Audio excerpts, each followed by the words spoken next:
Hello everybody, and welcome to Morzak EV. So after having a conversation with someone the other day, it made me realise I take for granted some of the knowledge I have on electric vehicles that I thought I could share with you guys. So in this video, we're going to do an introduction to the different cable connectors and the different plug connectors for electric vehicles in the UK. This is applicable to Europe and America as well, but there might be some minor differences. So we'll cover the basics of the EV connectors for both AC and DC charging. Roll the credits.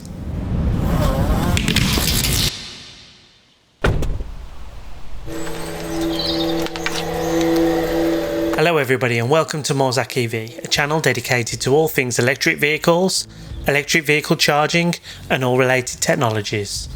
If you find this video useful, make sure you like the video and subscribe and hit the bell icon for notifications of future videos on electric vehicles, electric vehicle charging and all the related tech.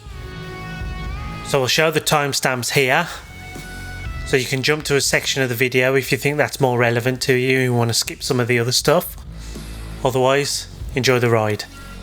I'm not going to go too much into specifics. This video isn't aimed at techie people, but it's useful to know some of the background so that you can understand the differences. So, bit of basics. There's AC current and DC current in electrics. What comes through your mains is AC current. What actually comes out of the batteries on the vehicles is DC current. So you can think of that like an exchange rate for currency. But what you need to bear in mind is that it needs to go through a process to convert it from AC to DC. And typically on a home charger or in a business, you have AC current fed to the vehicle. Then inside the vehicle is an inverter which converts it to DC current. Another way to do it is what we call rapid charging. That is DC current fed from the charge point itself. So the AC current from the mains hits the unit, the charging unit, the rapid charger. You'll see some examples here. That is then converted to DC current inside the charging unit and fed directly to the vehicle, and then the vehicle inputs it into the battery. Now in both AC and DC charging methods, there is a restriction on the vehicle of how much it can take. That's based on the battery management system of the car, and in the AC method also the size of the inverter.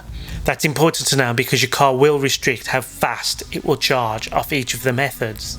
So you need to understand the car's specifications to know what these maximum charge rates will be for your vehicle. If you are confused by what a kilowatt is and how long that will take to charge your vehicle, the size of your battery, we've got a video explaining about kilowatts, trying to simplify and demystify. So you can hit the card here or check out the link in the description below. Click that, it'll take you to that video. Hopefully we'll explain some of these things and just make it a little bit clearer so you can work it out for yourselves. We also have a calculator on our website where you can input your battery size, the speed of the charge point that you're using, and it'll give you an estimate of the time to charge that vehicle and the cost. So click the link below, check that out. Hopefully it's useful. So firstly, we'll cover the AC connectors. So with the AC connectors and with the DC connectors, there's been a bit of a format war going on.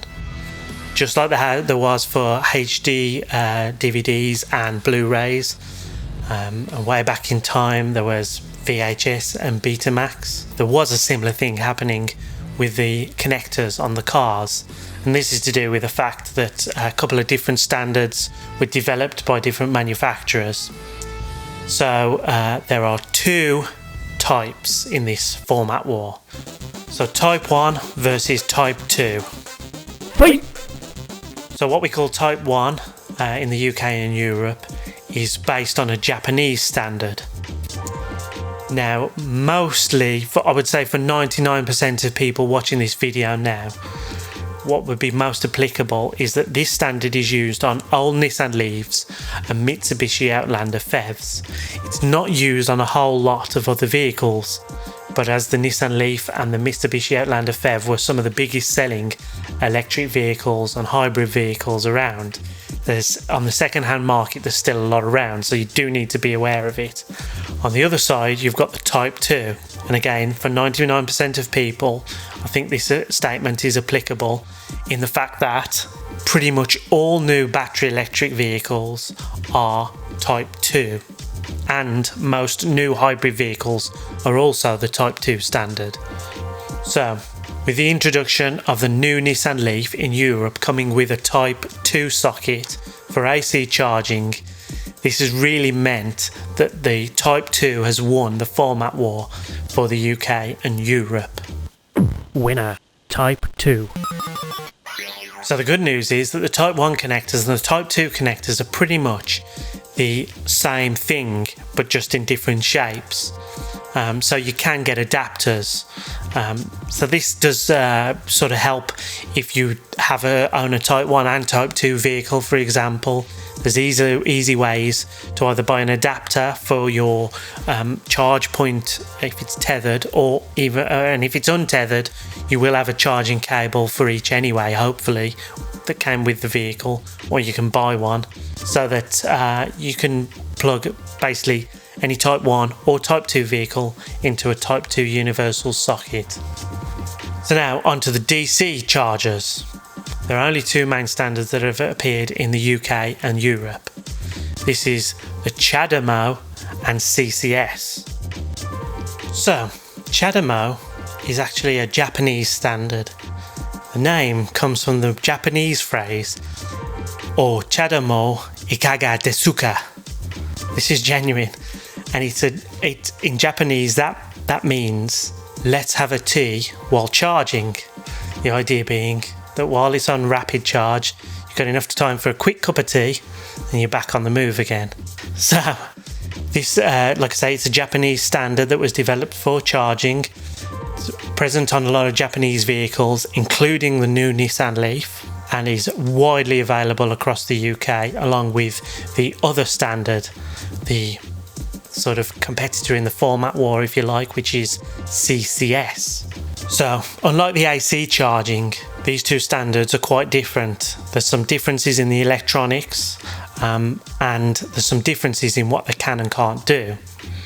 This probably explains why there is no clear-cut winner at the moment in this format war.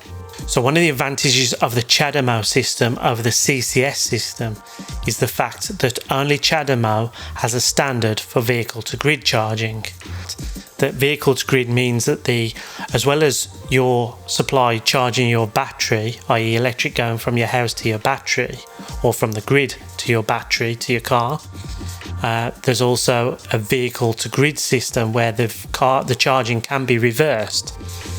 Now, the Japanese have developed this standard a lot more intensively than the Europeans, and this is a lot to do with the fact that they're requiring this in Japan to help.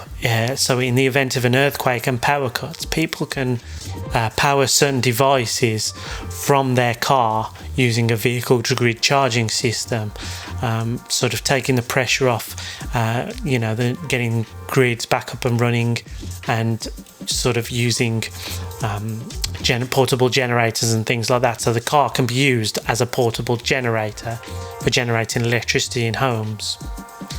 So that's all really clever, and it also helps support and balance the grid in sort of times of excess supply and excess demand. On the flip side of that is CCS. Now, CCS is very common among the European vehicles.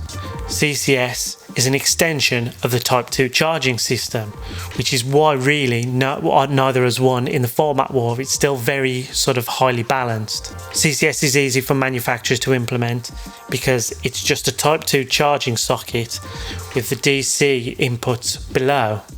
It's used on all European vehicles.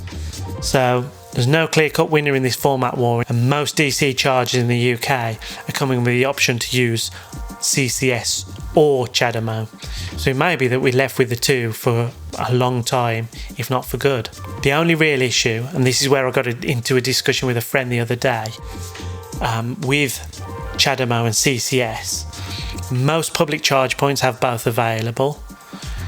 The AC charging we've discovered, so that's most homes available. But if you have a rapid charger at home which only has CHAdeMO or only has CCS, it's more likely to be CCS, then you might not have the ability to charge certain vehicles.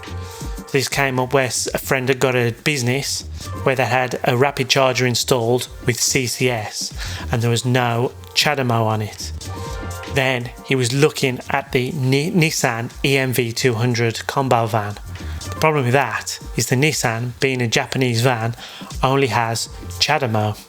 So it's okay to have a T while charging, but you cannot use that CCS charger to charge his vans in his business. He just had this charge point installed, so it immediately ruled out the Nissan as a possibility for his business. So again, just things to bear in mind when looking at your vehicles. For most people, it's a lot more simple than that. They'll be able to use public charge points and they'll be using an AC charger at home or at their business. So yeah, you've got to think about the AC side a little bit more, make sure you're aligned on that. Otherwise, the DC side, you're not too restricted. Just to touch on which way we would advise people normally. If you've got something like a Mitsubishi Outlander PHEV or an old Nissan Leaf, you could consider a Type 1 tethered charger, although you may be limited if you swap your vehicle down the line and it has a Type 2. You need to get some work done one way or another to convert that charger, or you need to buy an adapter to convert that charger to be able to charge your new vehicle. So if you've got an older vehicle, I would probably recommend getting a charge point with a Type 2 socket and using the lead that comes with the car, or buying a new lead.